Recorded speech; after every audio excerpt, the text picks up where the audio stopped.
आज की वीडियो में हम पढ़ेंगे क्लास 8 का जियोग्राफी का चैप्टर नंबर 1 जिसका नाम है रिसोर्सेज। रिसोर्सेज क्या होते हैं? ऐसी चीज़ जिसकी वैल्यू होती है एंड वो ह्यूमन नीड को फुलफिल करता है, उस चीज़ को बोलते हैं resources. For example fruits, vegetable, water, electricity, ये सभी रिसोर्सेज हैं क्योंकि ये ह्यूमन नीड है। इसके बिना ह्यूमन रह ही नहीं सकता। देखो, फ्रूट्स, वेजिटेबल, वाटर, इलेक्ट्रिसिटी के बिना ह्यूमन रह ही नहीं सकता। तो इन चीज़ों को बोलते हैं रिसोर्सेज।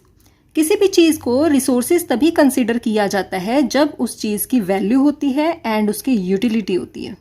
देखो, रिसोर्सेज दो टाइप के होते हैं, natural resources and human made resources. Natural resources को फर्दर 2 कैटेगरी में डिवाइड किया गया है, renewable resources and non renewable resources. First है नेचुरल रिसोर्सेज। जो नेचुरल रिसोर्सेज हैं वो नेचर से मिलते हैं एंड उन रिसोर्सेज को यूज़ करने के लिए उनमें ज़्यादा मॉडिफिकेशन नहीं करनी होती। तो इस टाइप के रिसोर्सेज जो हमें नेचर से मिलते हैं और उनको यूज़ करने के लिए ज़्यादा मॉडिफिकेशन की ज़रूरत नहीं होती, उन रिसोर्सेज को बोलते हैं नेचुरल रिसोर्सेज।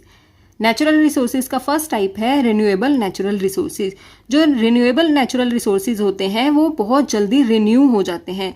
अब देखो, कुछ रिन्यूएबल रिसोर्सेज ऐसे होते हैं जिनका ह्यूमन कितना भी यूज़ कर ले, मतलब अनलिमिटेड यूज़ कर ले, फिर भी उन रिसोर्सेज पर कोई फ़र्क नहीं पड़ता।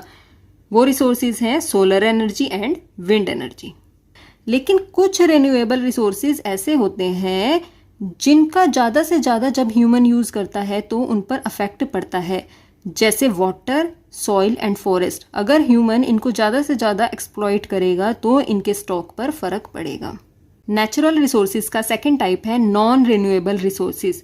नॉन रिन्यूएबल रिसोर्सेज वो रिसोर्सेज होते हैं जो अर्थ पर लिमिटेड अमाउंट में ही प्रेजेंट होते हैं। ठीक है, एक बार अगर नॉन रिन्यूएबल रिसोर्सेज को कंप्लीटली ख़त्म कर दिया तो इनको रिन्यू होने में हज़ारों साल लग जाते हैं। ठीक है, इसके एग्जाम्पल हैं कोल, पेट्रोलियम एंड नेचुरल गैस। अब देखो, जो ये नेचुरल रिसोर्सेज हैं ये अलग अलग जगह पर मिलते हैं। ऐसा तो नहीं है ना एक ही जगह पे कोल, पेट्रोलियम एंड नेचुरल गैस मिल गई।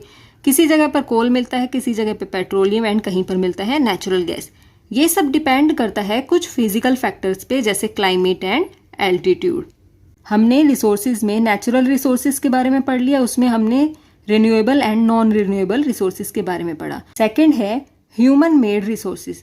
देखो, कुछ नेचुरल सब्सटेंसेस ऐसे होते हैं जो रिसोर्सेज तो नहीं होते, लेकिन जब ह्यूमन इन नेचुरल सब्सटेंसेस में कुछ मॉडिफिकेशन कर देता है, कुछ चेंज कर देता है, तो यही सब्सटेंसेस बन जाते हैं रिसोर्सेज। फॉर एग्जांपल, अर्थ की क्रस्ट में आयरन ओर मिलता है, ठीक है, लेकिन जो ये आयरन ओर है ये रिसोर्स की कैटेगरी में नहीं आता। लेकिन जब ह्यूमन इस आयरन ओर में से आयरन को एक्सट्रैक्ट कर लेता है तो जो ये आयरन है ये आता है रिसोर्स की कैटेगरी में, क्योंकि ह्यूमन आयरन का, लोहे का कितना सारा यूज़ करता है। ठीक है, हर इंडस्ट्री में ही आयरन का यूज़ होता है।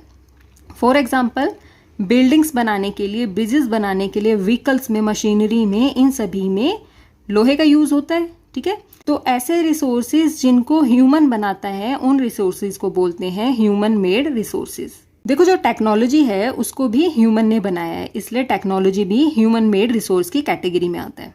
नेक्स्ट है ह्यूमन रिसोर्सेज। देखो, जब ह्यूमन के पास proper knowledge, skill and technology होगी तो वो नेचर को यूज़ करके ज़्यादा से ज़्यादा रिसोर्सेज बना सकते हैं और इन रिसोर्सेज को ह्यूमन यूज़ कर सकते हैं। ठीक है, क्योंकि ह्यूमन इन रिसोर्सेज को बनाता है नेचर का यूज़ करके, इसलिए ह्यूमन को स्पेशल रिसोर्सेज भी बोलते हैं। तो जो पीपल है वो ह्यूमन रिसोर्सेज में आता है। दो ऐसी चीज़ें हैं जो पीपल को वैल्यूएबल रिसोर्स बनाती हैं, वो है एजुकेशन एंड हेल्थ। नेक्स्ट है ह्यूमन रिसोर्स डेवलपमेंट। देखो, इसमें क्या होता है कि पीपल्स की स्किल्स, नॉलेज की क्वालिटी को इम्प्रूव करना ताकि वो नेचर को यूज़ करके ज़्यादा से ज़्यादा और अच्छे से अच्छे रिसोर्सेज बना सके, इसी को ही बोलते हैं ह्यूमन रिसोर्स डेवलपमेंट। नेक्स्ट है कंजर्विंग रिसोर्सेज। इसमें 2 टर्म आती हैं, resource conservation and sustainable development. First है रिसोर्स कंजर्वेशन। इसमें क्या होता है कि रिसोर्सेज को बहुत केयरफुली यूज़ करना एंड रिसोर्सेज को रिन्यू होने के लिए टाइम देना ही कहलाता है रिसोर्स कंजर्वेशन। सेकंड है सस्टेनेबल डेवलपमेंट। देखो, किसी रिसोर्स की कितनी नीड है एंड उस रिसोर्स को हम कितना यूज़ कर रहे हैं, इस चीज़ का बैलेंस बनाए रखना ताकि फ्यूचर के लिए रिसोर्सेज को कंजर्व कर सकें, इस चीज़ को बोलते हैं सस्टेनेबल डेवलपमेंट।